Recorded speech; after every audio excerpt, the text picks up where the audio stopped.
Well, good evening, everybody, and welcome to a horrific Jimmy Palumbo Show opening here. Can you even hear me, I Dave? can now. I can. You're like digging into your third My, chin, but yeah, my God, how's that? Is that a little better? yeah. Well, I am coming to you live from the um, bedroom studios of the Jimmy Palumbo Show. I am getting work done uh, in my kitchen, which today was supposed to be the final day. Everything hooked up and nothing has gone right. Uh, and I'm supposed to be sitting at my desk, but now I'm sitting where all the stuff was from the kitchen, and I'm sitting here in my bed, ready to do this fine Jimmy Palumbo show. Now, I will tell you, Dave, how are you? Show number 248 here, Shay. I'm wonderful. I'm in a much better situation than you are physically right now. I'm in my luxurious Chop Studios down in Matawan, New Jersey. But this morning was a great one. I got to watch Miles the Munchkin Man perform in his holiday concert. He hit all Uh-huh. his notes. He hit all his notes. He looked the part. He looked like a stud. And yeah, we are days away from the big guy's arrival at our house. So we're going. Yes, I'm sure you got to hope you got. Now, did your wife take it since you don't do since you didn't do anything? Is your wife at least, did you buy a gift from like you went out and bought like him like a big Tonka truck on your own, or did your wife do everything? No, I mean she primarily did most of the shop. I mean, we went over the stuff together, and she's the one that's adding to cart and shit. But yeah, the kids cleaned up this year. But for the first time ever, I was able to, I wasn't able to do this for the first 4 years of being in business by myself. I did all right this year. So as a little nod to all the stuff that she's been doing, I actually went out and bought her Christmas gifts where it doesn't look like it's like when you have a joint account. It's stupid. You're like, I'm going to go buy you this. And then you're like, shit, where are we going to get that back? So finally, I was able to make some money this year as a business owner, and I bought her some cool shit. So, Nice, you know, Steve. I yeah. have. I still haven't. I'm not completed shopping yet. At 2:12 on Christmas Eve, I am still down by 12 with the ball inside the 20. So we still got to score. We have all three timeouts. Um, But my day got completely bent out of shape due to this construction here at the studios here at the castle of Jimmy Palumbo. But this is show number 248.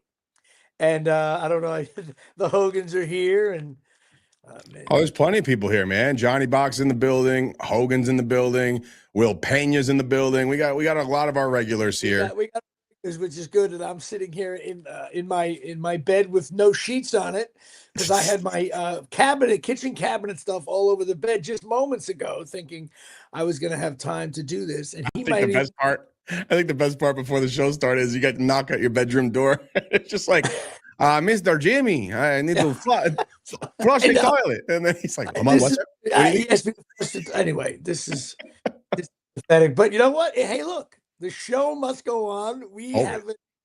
Always. We always at least get the show. I even put a spotlight on me. My glasses look like they're Bozo the Clown.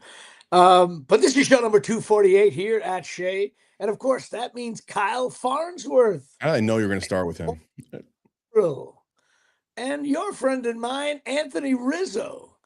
And I know this, Roy White, who was number 6 for a long time, was actually number 48, 1965, 67, and 68. That's something I don't think my brother knew.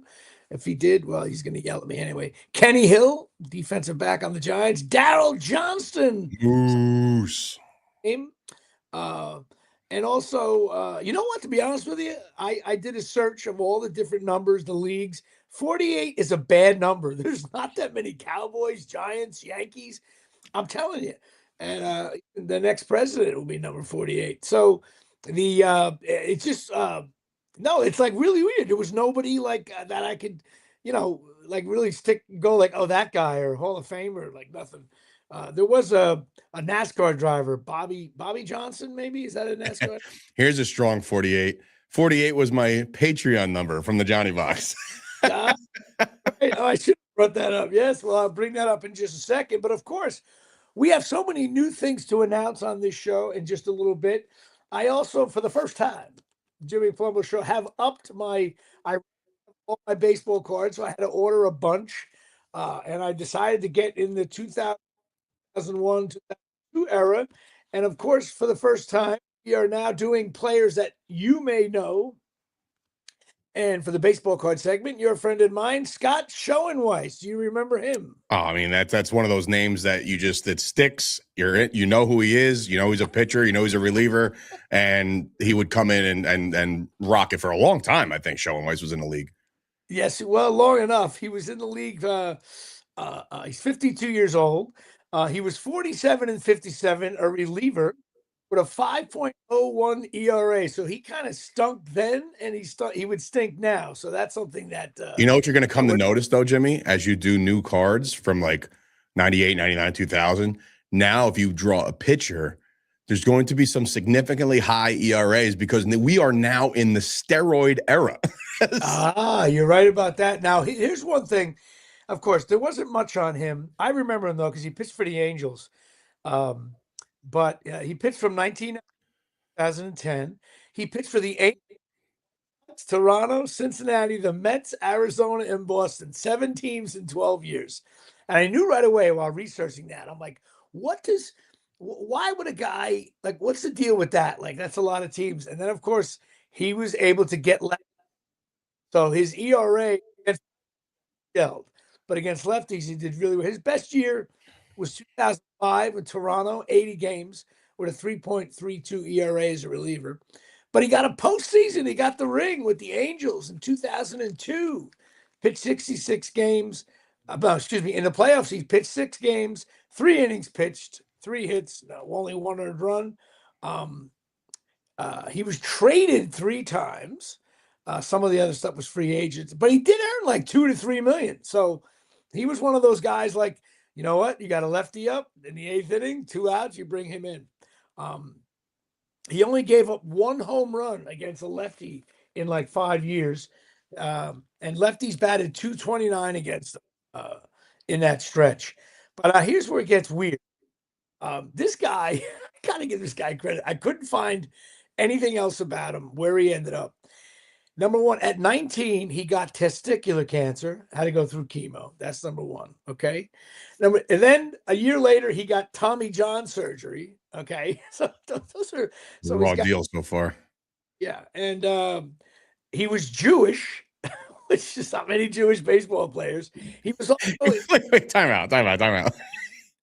You're stacking that with the other 3 as if it's like detrimental to his career. He's like, yeah, listen, testicular cancer, man, Tommy John, and then he's a Jew on top of that. I meant to say, like, there's how many? So, but he also was in the steroid era, but he denied it and he won that. But here's what gets worse. In 2009, he was pitching like April and May. He was like totally kicking ass. But his wife, sadly, died of a cocaine and lidocaine overdose. And he took like 2 weeks. They gave him 2 weeks off, obviously get himself together. And I just want to apologize to the fans out there for Jimmy's either internet or his earbuds kicking in and out. It's construction day here at Shea, and he just keeps kicking out, and it's starting to bother me. I can only imagine what's bothering your fans, but I'm just gonna, this is good. This is good. It's a perfect day. It's a perfect day to announce something even better coming up in 2026. Well, I just think it's wild that when's the last time a pitcher's wife died from a coke overdose while he was still in the majors? And so that is it. Not sure. I guess that's managing or coach. But that's it. He got lefties out. Also, of course, you know what? He was born in Long Branch, New Jersey. He's a Jersey boy, and he had all this stuff happen to him. Like I said, Tommy John. Will Pena was asking if a piano fell on him as well. Well, it could be. So this is the unlucky guy here at Shea. And Johnny Box, yes, you're accurate. He sounds like you did last week on your call in for the show. Is it really sound bad? I mean, it's just like, and there's a hit. It just like you just really? Yeah. What if I took the earbuds off and went with this? Go ahead. Yeah. I don't know what to tell you. This is such a bad show.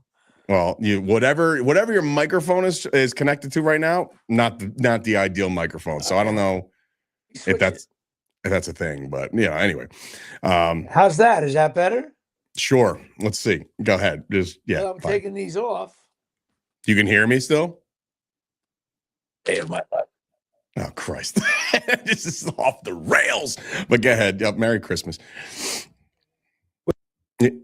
Now he's breaking up worse. This, it's. How can I say this? We got big plans in 2026, everybody, and I promise everybody out there that it's not going to be. It's not going to be this shitty. You think it? He's the worst. Tell Jose and Hose B to get the hell out of your fucking kitchen so you can go record on the normal. Can you hear me? No, you keep kicking out. You're choppy, man. It's must be an internet thing, or I don't know. Can't even hear you, man. This is get John Kelly coming in. Jimmy, get out of bed. I can't. All right, how's that? Sure, go nuts. No, don't go nuts. I got to make at least. Oh my God. I'm only telling you how it sounds on my end, so I can imagine how the fans in attendance are enjoying this as well. Well, let me make sure that it doesn't switch between my phone. Alexander Graham Bell speaking into his first prototype microphone, according to Mr. Will Pena. That's a very good one. Ham Radio Day from the Omni. Why? I don't understand this. You're good now. I mean, just talk. You're good. I'm just saying. I don't hear you out of my. Usually, I hear you out of these things. I don't know. It's a microphone selection thing. So yeah. So anyway. All right. So all right. You did the card. You can hear me. Yeah. All right. Well, it's Patreon Day here at Shea on this fine event. Cancel. I apologize to my fans that I don't have my studios were demolished by a bomb. I haven't had a kitchen in 3 weeks, and they're installing. All I have is a dishwasher installed now. But I got to give a shout out to my fine Patreons. We did not get a Lawrence Taylor number 56. We are still mired at 55. But I got to give a shout out to Bob Sheehan, my boy from Colonia, big Bears fan. And I guess I got to give a shout out on this Christmas in the gift giving season to the Clark and Hogan families. I hope you guys are on 23andMe so we can find out more family members and DNA from some 8th cousin once removed. We definitely have them sign up for. By the way, as you're going into your Patreon thing, and I think we've probably mentioned this on this show before, but I think the most confusing thing when you're talking about family lineage, when anybody says twice or 3 times removed, I still don't know what the hell that means. Well, I'm 40 now and I still don't know what that means. You know what it is? If you have a cousin. I have a cousin. And they have kids. Okay. You are a cousin once removed. Why is anybody getting removed? I know, but that's what it is. You're not a second cousin. Okay. All right, fine. And in historical times, especially in the Queen Elizabeth and that world, and marrying cousins and everything was a common practice. Now you're frozen. No, I was for a second. Ooh, all right, we got a little bit of flashbulb there. We're good. Sergio now is in foul trouble with his 3rd foul. Palumbo has 4 fouls. Sergio has 3. Should we leave Sergio in the game? We must leave in the game because I'm good. I'm sitting in my room ready to hang myself. Yeah. So cousins, anybody cousins of the Hogan family or Clark family, please sign up for Patreon because this might be the worst Jimmy Palumbo and the shortest Jimmy Palumbo show of all time. I got shit all over the place. Oh my God. Fans are definitely filing out. This is very well, all right. It doesn't matter at this point. And since we are chasing miracles, if you hear that loud noise, they're buzzing something now. ChasingMiracles.com. That's right. The stem cell patches. Go talk to Tommy and Donnie and Tommy and Donna at there it is. Shit your body needs. These stem cell patches are awesome. Go to the website, make it happen. They'll love you. You can still pee in the cup and still be able to play softball with your friends because they won't catch you. Your cells will be repaired. Everything's fine here at Shea. All right. Well, and the pantomimes want to talk it over. is it that bad, the audio? Yeah, you're fine, dude. You're fine. Oh my God. Who's that? I mean, it's, John like I Fox? said, it's not the ideal situation, but you're going with, and you're too prideful to say, hey, let's postpone until next year or some shit. But I get it. It's too prideful. I wanted to do it. Listen, the bottom line is this. Listen, I'm getting everybody's giving me shit on the comments. This is everybody. Listen, Jimmy Palumbo has told his Patreon members to go fuck themselves before, and he could just blow it up right there. No, I love my Patreon members. I'm just in a bad spot right now because I'm slinking into my bed. Yeah. Oh my God. This is the It's gonna worst be a podcast now, and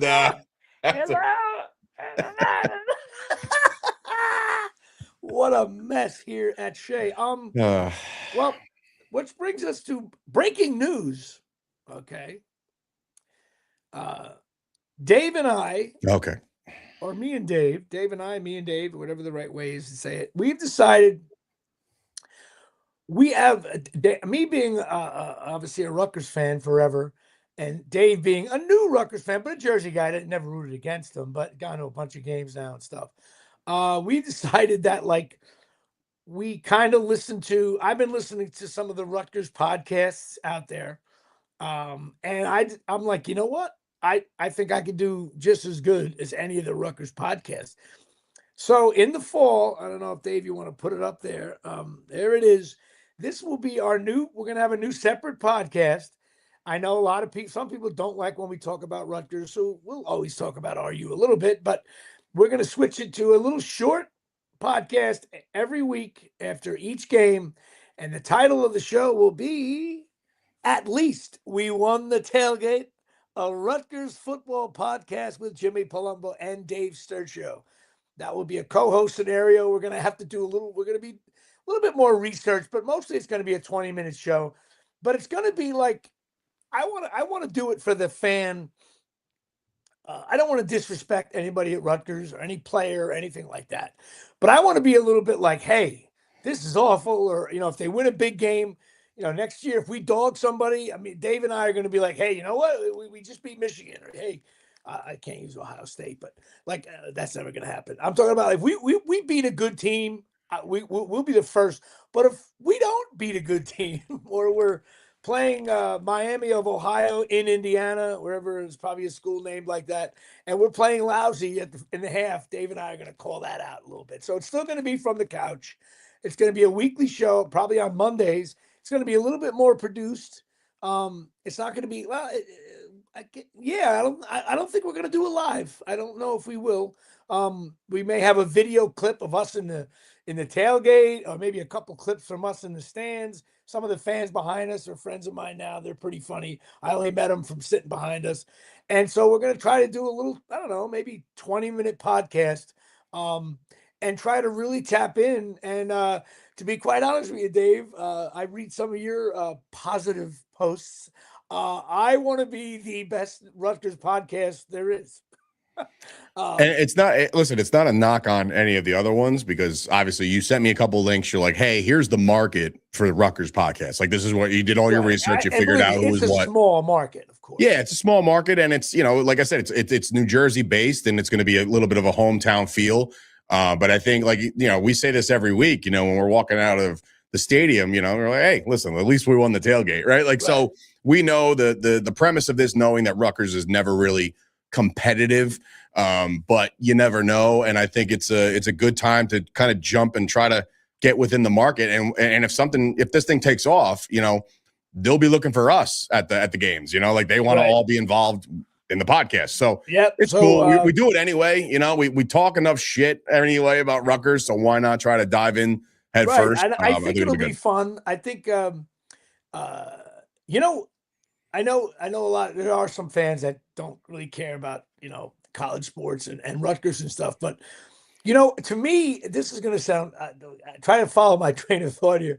Like, if someone's doing an Ohio State podcast, I mean, is that really that much work? Like, we won again. Oh, yeah, hey, we won again. To me, doing a Rutgers podcast is funnier because we're never really that good, but we're never. Lately, we haven't been like really, really bad, and we don't win 2 games a year anymore.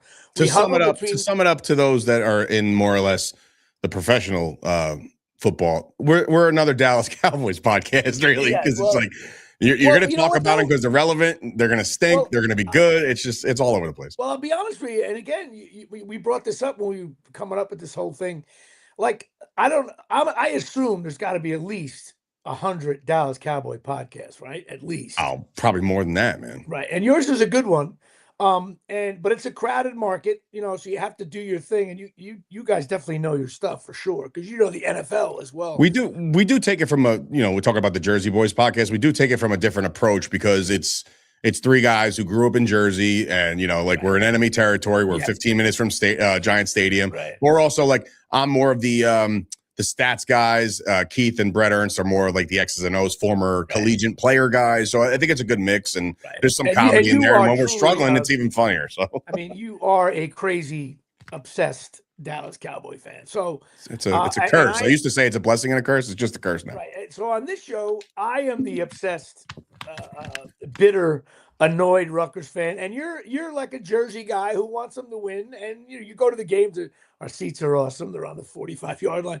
But it's like I envision you in a couple of years bringing your kids to a game and stuff like that, because I think Miles will love it. Even Stella, when Natalie goes, and they'll have a ball. They'll love it. It's family oriented. The games, I think, much more than listen. I don't go to every week at Penn State and stuff like that, but so it's going to be just a fun podcast, and we're gonna figure out our way. We may start it at the spring game, maybe right after the spring game. We'll do something. Me and you're going to go to the spring game. We'll probably be able to take some video there. Mm-hmm. And one thing we're not going to do, I'm going to try not to do, is like if a player's really playing bad or a receiver drops a ball, I may acknowledge it, like, hey, that was a big drop, but I'm not going to be like, he sucks, this kid sucks. Like, I'm going to be more about our passing stinks right now, our running game stinks. I think I've nailed down the term when you don't want to come down too hard on a specific player and the play that happens. I've been saying a lot, like, you got to catch that ball, not like you're a bum because you dropped it. Yeah, it's like, I don't want to do that. You got to catch that ball. You know what I mean? It's a totally different thing. It's a totally different feel. Because the kids are only 8. However, keep in mind though, if this podcast lives on and I find out that 15 guys are making $500,000 a year and you drop a big ball, well, you know what? Welcome to the show. But no, we're not going to bash. I'll bash someone's play, but I'm not going to bash them personally. We're going to try not to curse as much as we do here. Not that we curse that much, but I think it'll be a fun show. We'll try it. If it doesn't work, well, listen, we'll be one of the many podcasts that goes by the wayside, because I'm telling you, I've been buzzing around podcasts, and I can't believe you see them. There's so many. Everybody says, "Oh, everyone's got a podcast," but you know what? A lot of them are 6 episodes, 8 episodes. They stopped doing them. And here you and I are. I'm on 248. You've done a million Jersey ones. So we're going to try this one. At least we won the tailgate podcast coming in the spring and fall. And that should be fun. Now, let's talk about other shitty things besides this particular podcast right now. Well, the Giants stink bad. This game was awful. I think the Cowboys stink too. They stink in a different way. There's talent there. I don't know what the Giants. Listen, I posted this on Facebook, and I just have to tell you, if the Giants have the number 1 pick, I would definitely be looking at quarterbacks. I'd have to be sure. I don't think Dart has it. I'm the only one who everyone's like, no, he's got it. He's got it. Throws a lot of bad balls. He still runs stupid. He was still getting hit all over the place. And I'm just not so sure. I think the other quarterbacks available had better college careers. So why is it like, no, we can't take a quarterback? because we got Bart Starr over here. Well, no, because I think the main pushback you're going to receive is that you can't just keep changing the position and expecting like, oh, one of those guys are going to work. That's the quarterback position in the NFL is not the one, but the quarterback position in the NFL is not the position to do that at.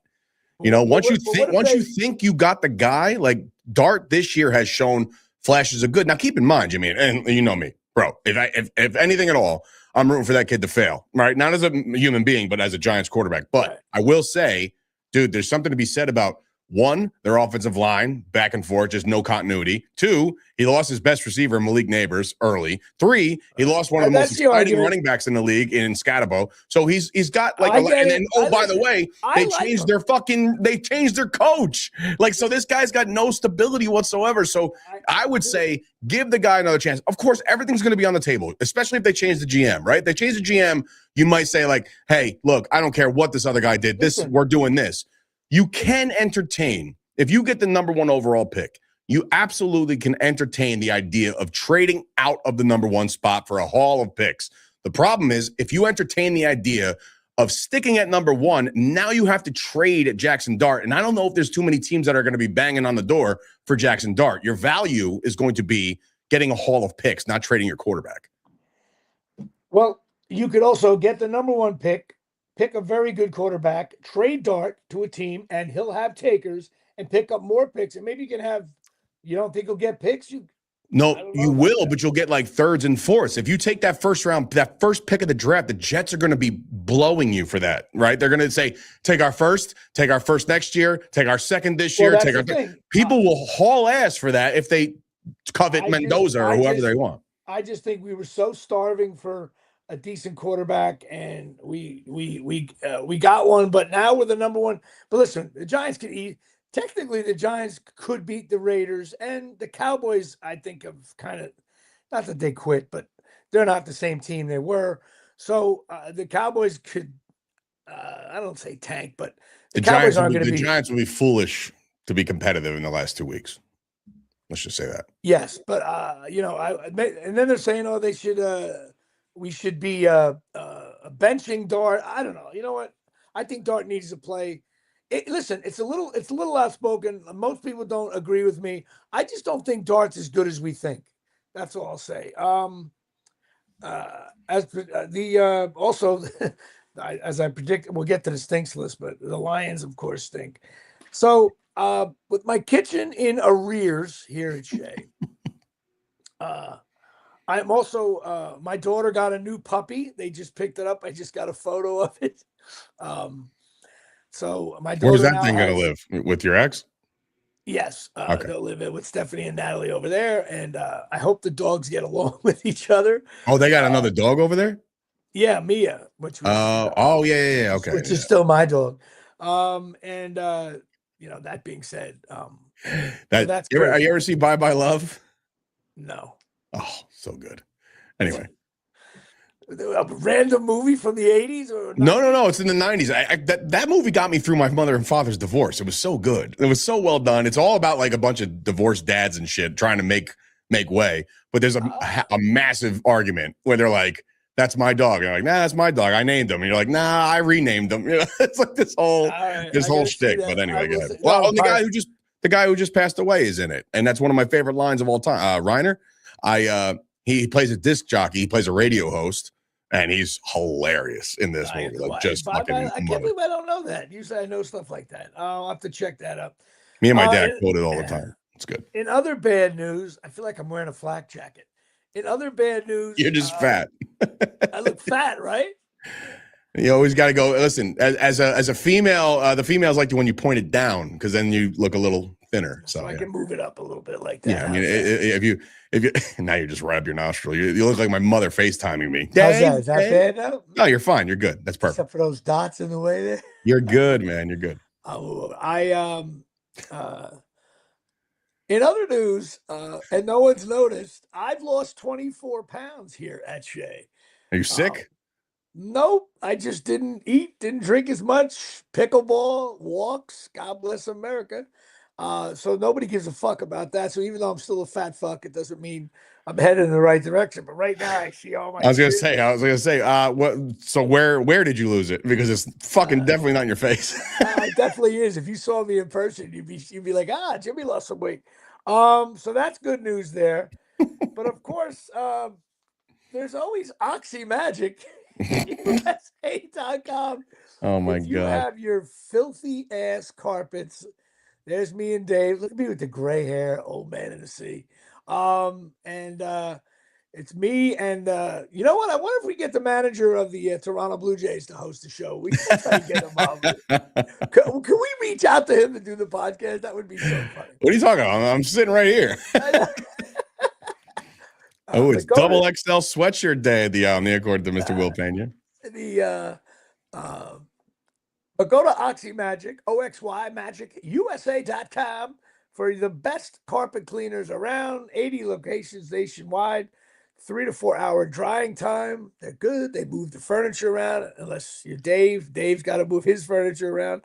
But they really help you out, and they do a great job. Tyson Hogan dropped a real funny comment today on. I had some AI thing create my kids as elves yesterday. It was adorable. They look adorable, but Tyson Hogan commented, he's like, the future of Oxy Magic looks bright. And I was like, just as bright as those carpets for using oxymagic.com. So there we go. So use oxymagicUSA.com. Let's discuss the Knicks. I was having a discussion with actually Pat Volkamer about he's so into Brown and the minutes, how he's rotating the minutes. Well, that's a big thing.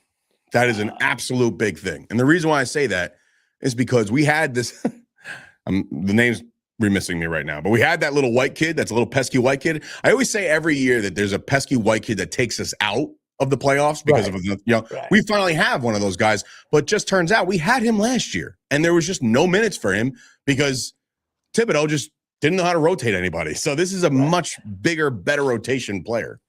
Okay. But you do realize though, he was one game away from going to the NBA Finals. So if we lose in the second round, it's Brown, Brown's on the hot seat like this. And Thibodeau was right. Because Knicks are going to win the East this year. Remember something. When you play your starters all the time, you are a well-oiled machine. So you get into the playoffs, things get tighter. Not as many guys play a lot of times. And the Knicks, I thought the Knicks played very well in the playoffs last year. Well, think about it. Think about what you just said.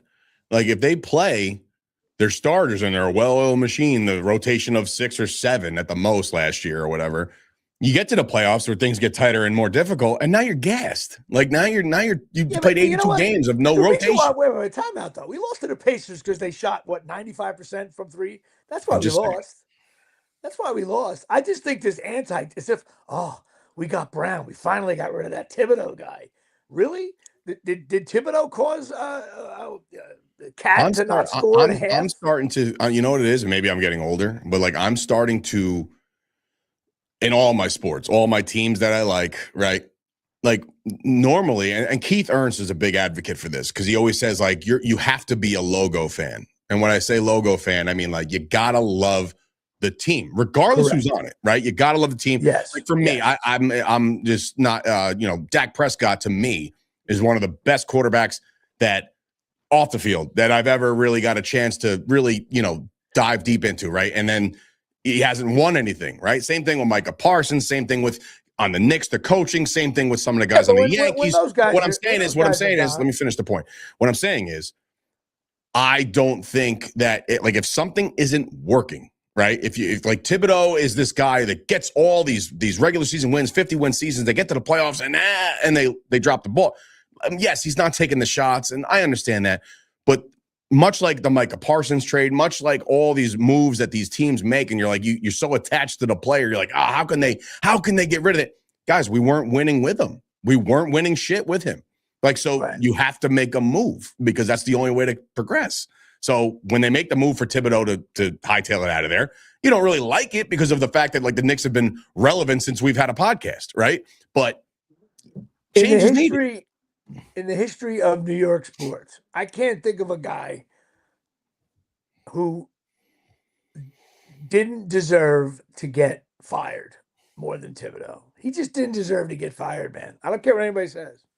Nobody deserves No, all right. For Matt no. Eberflus of the Stop, Cowboys, the stop, defense stop coordinator, he saying that. deserves to get fired. But what I'm saying Ridiculous. is when you're doing all the right things, like look at all right, for instance, Mike McCarthy. Mike McCarthy went 12-5, 3 straight years, and they just can't get over that hump. Whether you call it Dak Prescott, whether you call it the defense, whether you call it whatever, you got to change something. So that's why change is needed. I don't give a shit how many games you win in the regular season. It's about winning championships. If you can't do I that, get you're that. done. But the Knicks just finally kind of really got good under Thibodeau, man. And the year before they got hurt. I don't But know. now, but I'm looking at this year's Knicks team right now, based off the way they won. They just won the NBA Cup, which again, if how relevant you want to make that, that's fine. Listen, but they're a better team now. I tell you what. I'm like, what happens if Tatum comes back? Well, he's Celtics not. Better. Not this year. He's not. Have you've been reading that he wants to come back for the playoffs? I mean, okay, cool. Good. Yeah, So I'm sure rusty ass Jason Tatum's going to come in and just steamroll the playoffs. What happens if all those guys on the Sixers are healthy? Well, we just lost to the Sixers. That happens. Lost to the Sixers. If all those guys are healthy, they're on paper, they're better than us. You know it. We don't have a guy like him. But they're not. But they're not.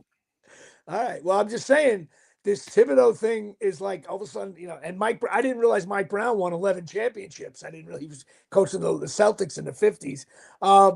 Please. Anyway, let's talk about something positive. Have you been watching Landman? I just what's crazy is I thought I was only 1 behind, and now I'm 2 behind. I just watched the episode with the birthday party for the dad, and I got 1 more to go. It's I tell you, the mother and daughter.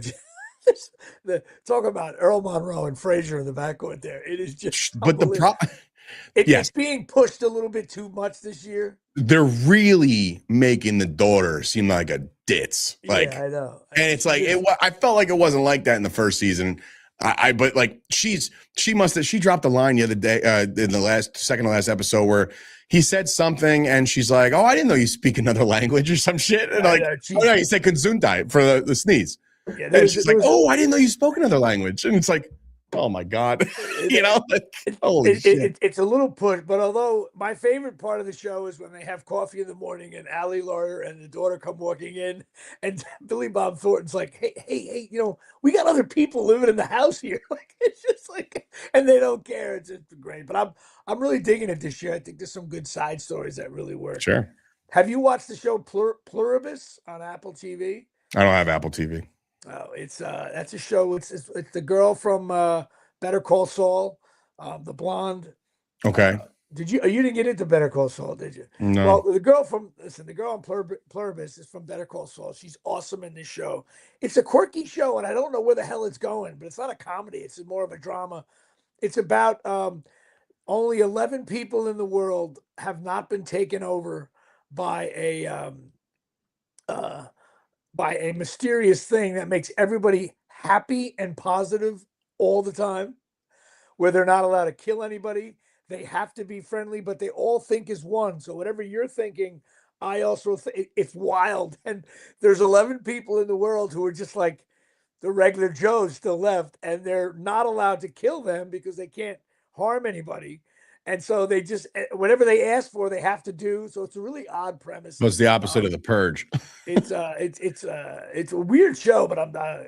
Will dropped a great comment about Landman. Andy Garcia is crushing it. Like, dude, every time that dude talks, you're just captivated, and you're like, damn, he is that guy. Yeah, you know, and I'm curious. I don't want to ruin anything, but at first I was like, is this going to be like the mob versus the righteous guy? Because, Billy Bob Thornton's character is not so righteous. But they are starting to, in the last episode, there's little tidbits of that comment like, you know what? We're the mob, but we're not so different than the government. That kind of stuff. So I'm hoping it actually goes that way, because then I love when that kind of thing happens. The biggest pain in the ass thing, you talk about you're not having Apple TV. And this has been well documented, but it really pissed me off the other day. Less than sports. I forget what channel it's on. In other words, I think that's a little bit of a problem for streamers. Like, in other words, you always assume Netflix first, right? Like, oh, it's on Netflix. Oh, no, it's on Hulu. And then you go to, you know what? It's on Paramount. Like, and then with the remote, with I don't know the way I do have to source my remote. It's like I'm logging into different sites automatically, but literally, and I start to go like, and when you make a mistake, you're like, that's on Peacock. And then you load up the Peacock, no, it's not on Peacock. And then you finally, get it right. And you're like, this must, how many people in America, I know I'm old, but this has got to annoy more people than just me. I mean, you know how annoying it is when you turn the Yankees on, yes, and you got to figure out what channel they're on. That's a pain in the ass, too. I mean, yeah. I mean, like if like you kind of like have that inner conversation when you go to yes and they're not on. You're like, oh, is this a Prime game? You know what I mean? Like, so you gotta go to Prime. But I just think that usually I'll just Google it very fast. Like what channel, like what streaming service is X on, right? And then it's streaming on this, and you're like, okay, cool. Like it's very quick information, but I can understand from an older perspective. My dad my dad the other day. So the other day we're trying to do something on his smart TV, and it's just taking literally a year to open apps and shit. I said, Dad, you got to get another Fire Stick, right? Like this looks like you've maxed this one out, and like it's had its last days. So he finally gets one, and I go to his house on Sunday to watch football, and he's like, "You want to see something? You want to see my new Fire Stick?" And I'm like, "Sure, why not?" He's whizzing around this fucking thing. He's like, look how fast it is. Yeah, I told you, get a new Fire Stick. Things will get better. Okay, so wait a minute. So educate me. I have my one TV in my bedroom here, which I'm staring at. The older Fire Sticks are slower. Well, sometimes you'll probably get a message just saying like, "Do you want to update your Fire?" And you're like, fuck you. And you just exit out. Your Fire Stick software could be like 2 years behind of where we're at. So like, and a lot of you people, I say you people, you older folks, you guys, like when you guys are done with a TV show, you'll probably just turn the TV off. You won't back out of the app. You won't close the app. You'll just turn the TV off. So now when you go and you wake up the next morning and you're like, oh, I got to watch my YouTube over here, and you open up another app, that other app that you were watching last night is probably still open somewhere in the background. So you have 77 things running at the same time, and that's what slows everything up. That's why the world sucks now. Because that's basically why the world. That's why we have no peace in the Middle East, because of the Fire Stick. Because there's no doubt about it. Everything you just said in 1989, you came home, you put on your television, you got your cable remote, and you watched all the available programming. Now you have 8 million more shows, and no one knows how to get there. I can't wait. I can't wait, Jimmy. Hopefully, it happens before we're both in the grave. But like, I can't wait for them to come out with something, right, for the newer generation of people, and they're like, look. Tired of streaming services? Well, we have the answer for you. Take this box, put it up to your TV, take this coaxial cable, plug it into the back of your TV, and now you have every single thing that you can ever ask for on one thing. We call this digital cable. Right. People are going to be like, wow, it's everything on one thing? Wait, yes. You don't got to click on any other apps or anything? Just put in the channel and you get to watch whatever you want. It's just like, I find that people are like, oh my God. And by the way, you start adding up all the different $9.95s, $12.95, and like, you know what? I cut the cord. I saved $8. I want the cord. I cut the cord. I'm paying more. I know. That's where I'm at, I think. It's crazy to me. Oh my God. And now the shows, what the NFL on Christmas Day, whatever, is going to be all Netflix. Wasn't Christmas Day for the NBA? When did that go away? Until the NFL was like, you think you're gonna own a day? No, we're coming in. Oh my God! Well, which is great. I mean, like again, I think the Knicks or NBA game starts at 12, and then you got the Cowboys at 1, and then you got another NBA game at 2. So it's like they've stacked it. Oh, time out. But they're not on channel 247, 911. One's on Netflix. One's on this. We got good luck with Uncle Bill in the corner drinking beers on Christmas Day, switching back and forth. Oh my God. Anyway, which this horrific show that we're doing here with my life hanging we have a you know who sponsors the NFL Stinks list, Dave? Your wrist? You don't know it. Do you know who sponsors it? Absolute Eyewear, of course. Absolute Eyewear getting involved here from the Omni. 42 Main Street, Woodbridge, New Jersey, 732-326-3937. Craig and Jay Bird. They're the best opticians. Charles Oakley is running for mayor out of his campaign Well, office. no. There's more breaking news. We found out Charles Oakley left and opened up his own shop. Yes, I was in the mall last week and I saw a big place that just said Oakley. And I'm like, he left Absolute Eyewear? And I was like, You know what? He was getting tired of going there and Janine just not being there. So I think he was like, screw it, I'm out. In the mall, which, but the weird thing was he was actually in the store in the mall and he was just shooting hoops. But go there and they have everything you need. And all you got to do is mention Jimmy Palumbo Show, Chop Sports, Dave Sturcio, mention my daughter, mention anything, and you get $100 off a complete pair. Got to buy 2 glasses, those of you scoring at home. And I just want to let Janine know, if you're listening, I went to go visit my mother the other night, and I lost my glasses there in my mother's house. Now, any Palumbo's laughing at this. When you lose something in my mother's house, everybody's like, oh, just stop by and pick it up. No. It's gone forever. It gets lost in Christmas stuff. It gets lost in knives, and it's just I don't know where it is. My mother's sending me photographs of glasses that are not mine. I'm like, Mom, how many glasses do you have? Do you really think it's like going like whenever I pick my daughter up at school, like they have like 14 tables lined up outside the school for lost and found. I said, what is wrong with you kids? Like, why do you just leave shit behind? And you're just like, I don't worry about it. It's at lost and found. I'll get it whenever I want. Yeah, you get it back. It's just so at my daughter's dance, they have a lost and found, and all.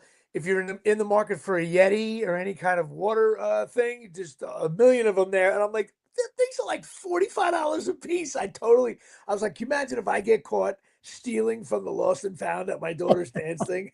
Is that like the worst scenario ever? But go to Absolute Eyewear, get yourself a pair of gorgeous glasses at Shea, and tell Craig he's the all-time strikeout leader. But the Absolute Eyewear, they sponsor the famous NFL Stinks List by Jimmy Palumbo. Now, something historic happened this week on the Stinks List, Dave. Historic. We not only tied for the most atrociousness, we also tied for the most very goods of all time. Very odd. I was in it. Maybe it's the holidays. I was in a gift-giving mood. I don't have a kitchen right now. I don't have a studio. I don't have a microphone. I was like, you know what? It's time to give out some very goods. And I might agree with probably all of your atrociouses or whatever, but like you're not going to agree with my very goods. There shouldn't be too many very goods, but okay. I'll hear you out. All right. Well, I'll go slowly, and when you hear one, you say I'm not so sure. Okay. The New England Patriots are very good. 12-3 is 12-3. The Buffalo Bills are 11-4. They're very good. They go to the playoffs every year. They usually go. They don't lose. I have them very good. The Dolphins stink and the Jets are atrocious. I think you feel that way. Pittsburgh Steelers, I have them as good. Again, I don't know why anybody, you talk about McCarthy getting fired at 12-5, but like this guy Tomlin, the Steelers, they're like a bad horror film when you think the body's dead and it comes out of the water.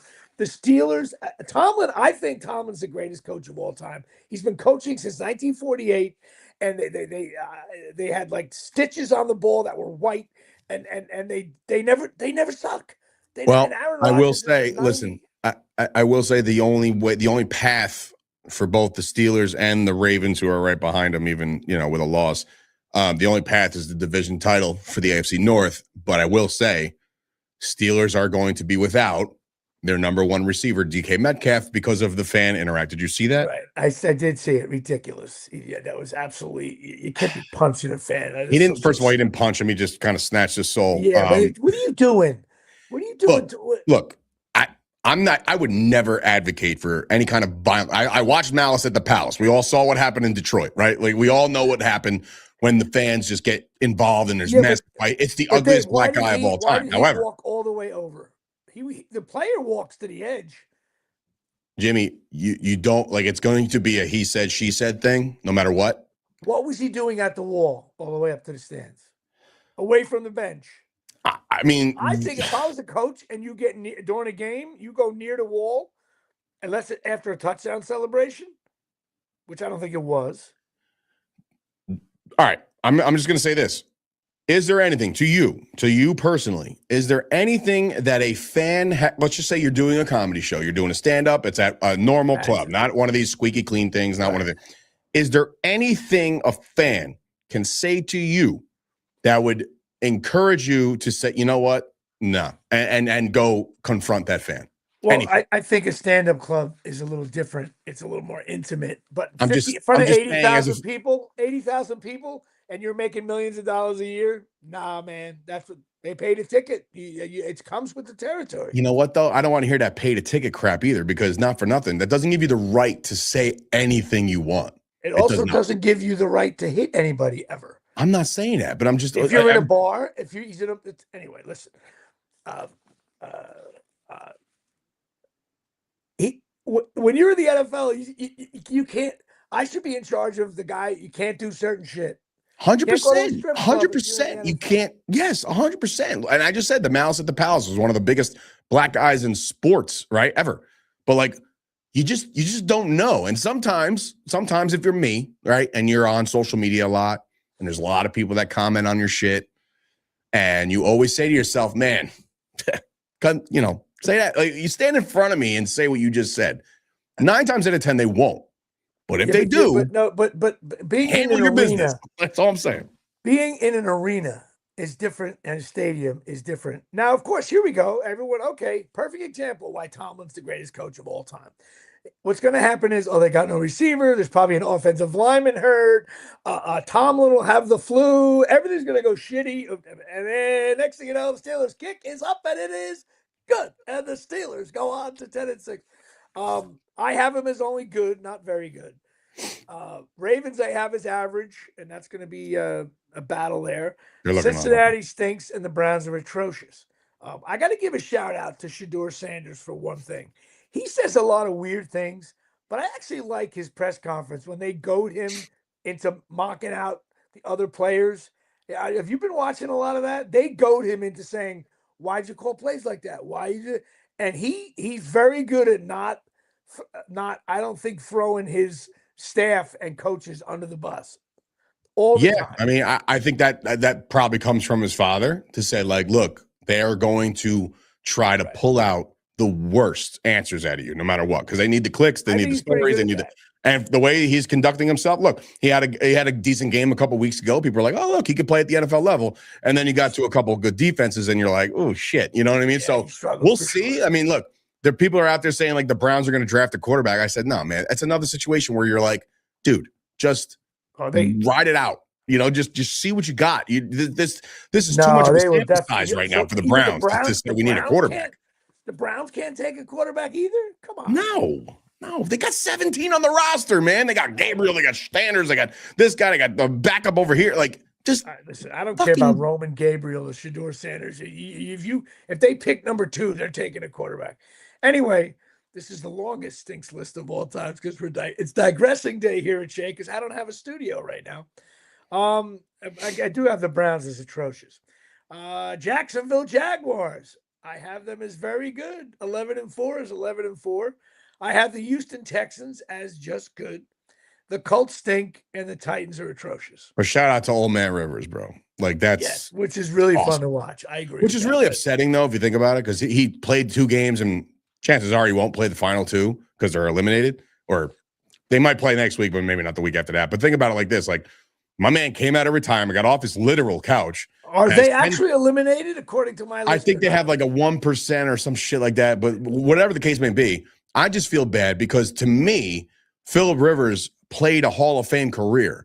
And now that he goes back into the league, he was a semifinalist this year. So now it's the clock resets. You got to wait another 5 years. So maybe they'll make an exemption, or you never know. I mean, the rules are rules, so whatever. Yeah, you'll see. But I have in the AFC West here at Shea, Absolute Eyewear is going to yell at me for doing this list. I have the Denver Broncos as very good. Hated to do it.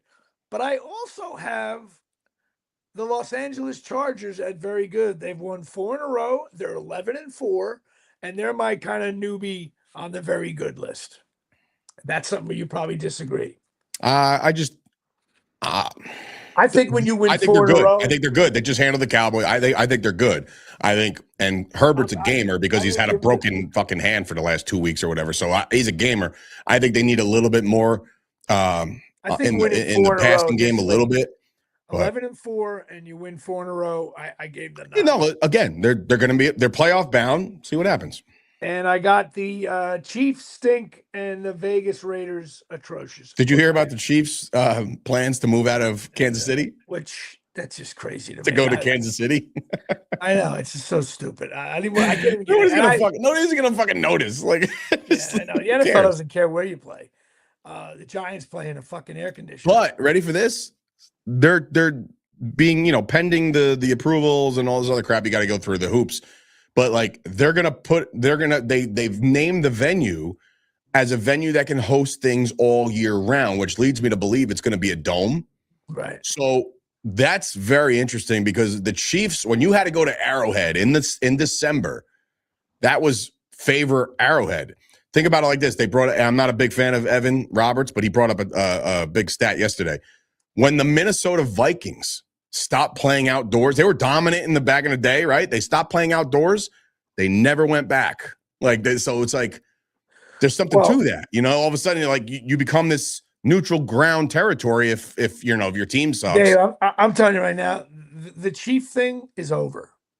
It's absolutely over. Look at who's the starting quarterback is. I mean, their backup towards ACL or almost like did. the Chief run is Andy Reid. I don't think he's gonna. Mahomes is great, but that they had an extraordinary run. And I think that whole thing is over.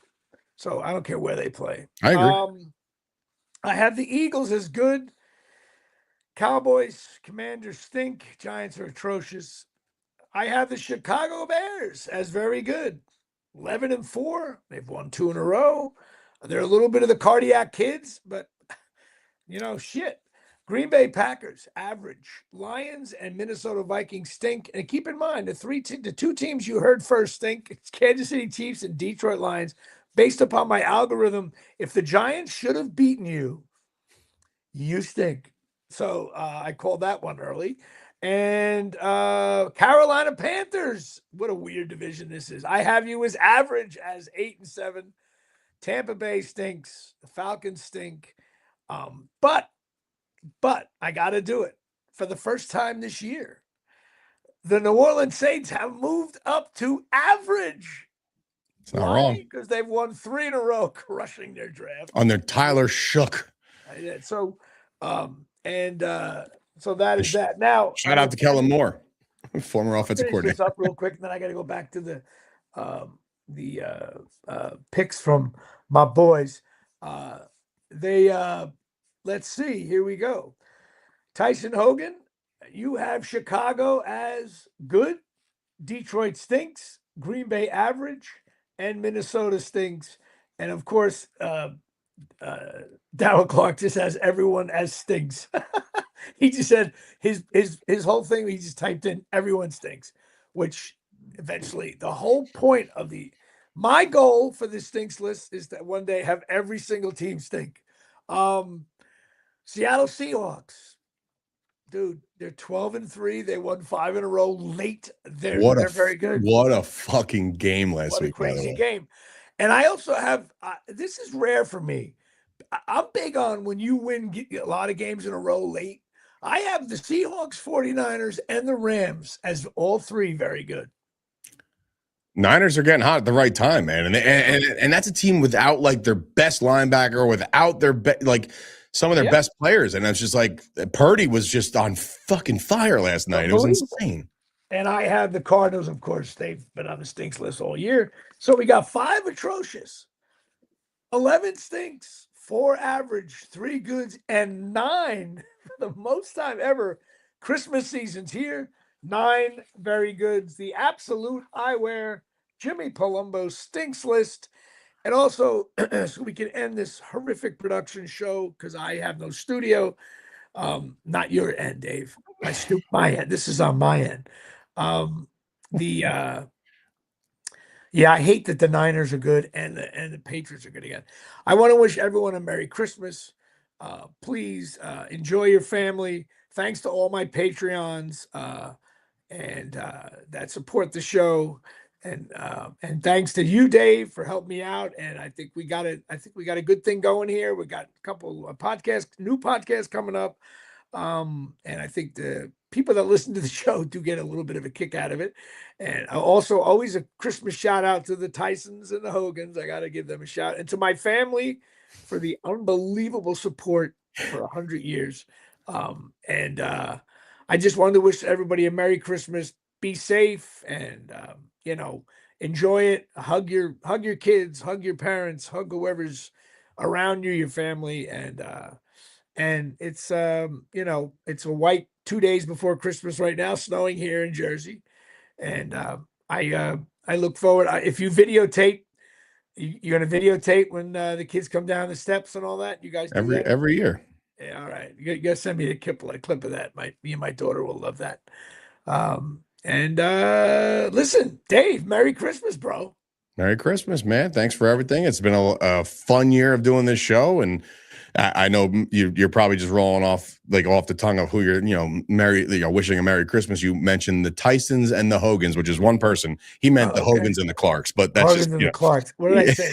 I'm sorry. So, but no, listen, we've built something pretty cool here. And I think the people that file in every Tuesday, it's a nice escape from whatever the hell's going on outside. So that's pretty cool. That's why this show is more fun for me, because it's like when I do the Cowboys podcast, it's like Cowboys. And then when I do a wrestling podcast, it's like wrestling.